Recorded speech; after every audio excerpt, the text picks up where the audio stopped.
প্রথম আলো ২৭তম প্রতিষ্ঠা বার্ষিকী উপলক্ষে সাতক্ষীরায় আয়োজিত সুধী সমাবেশে বক্তারা পত্রিকাটির সাহসী ও নিরপেক্ষ সাংবাদিকতার ভূয়সী প্রশংসা করেছেন।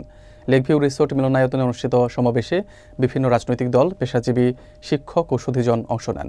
বক্তারা বলেন, সত্য প্রকাশে প্রথম আলোর অবিচল অবস্থান গণমাধ্যম হিসেবে পত্রিকাটিকে আলাদা পরিচিতি দিয়েছে। বিস্তারিত থাকছে মোহাম্মদ মুকরম বিল্লাহ ইমনের প্রতিবেদনে। সাতক্ষীরায় লেকভিউ রিসোর্ট মিলনায়তনে প্রথম আলোর ২৭তম প্রতিষ্ঠা বার্ষিকী উপলক্ষে অনুষ্ঠিত সুধী সমাবেশে বিভিন্ন শ্রেণী পেশার মানুষের উপস্থিতি ছিল উল্লেখযোগ্য বলে জানা গেছে। অনুষ্ঠানের শুরুতে জাতীয় সঙ্গীত পরিবেশিত হয় এবং প্রথম আলোর সাতক্ষীরার নিজস্ব প্রতিবেদক কল্যাণ ব্যানার্জি স্বাগত বক্তব্য দেন।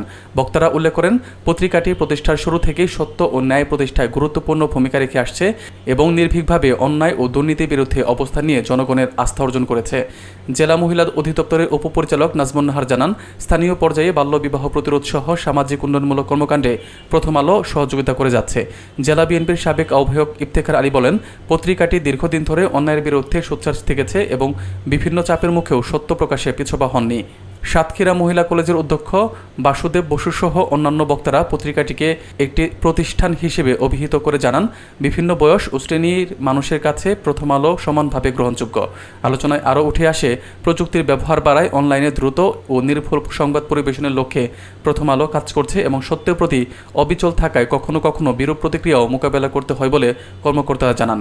অনুষ্ঠানে স্থানীয় প্রশাসন, পেশাজীবী, সুশীল সমাজ, সাংস্কৃতিক সংগঠনের প্রতিনিধি সহ অনেকে উপস্থিত ছিলেন এবং প্রথম আলোর বন্ধু সভার সদস্যরা পুরো অনুষ্ঠান সহযোগিতা করেন। প্রথম আলো লাগে ভালো, প্রথম আলো বলে ভালো, প্রথম আলো চলে ভালো, প্রথম আলো প্রথম সূর্য, দূর হয় অন্ধকার কালো, প্রথম আলো ভালোর ভালো। প্রথম লেখা এবং বানান করা শিখেছে পড়াশোনা প্রথম আলো এবং ওইটা দিয়ালেও তার লেখা।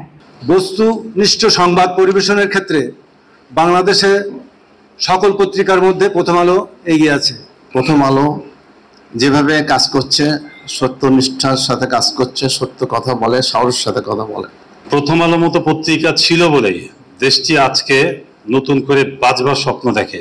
আজকে প্রথম আলো আজকের এই জন্মদিনে 1998 সালের 4 নভেম্বরের সেই জন্মদিনে তার যাত্রা শুরু। অনেক আশঙ্কা করছেন অনেক বক্তার মধ্যে আমি শুনলাম যে এটা বন্ধ হয়ে যেতে পারে।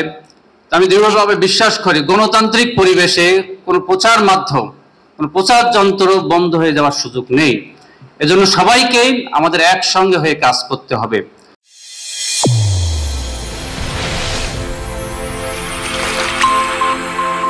চ্যানেল A1 হৃদয়ের স্পন্দন।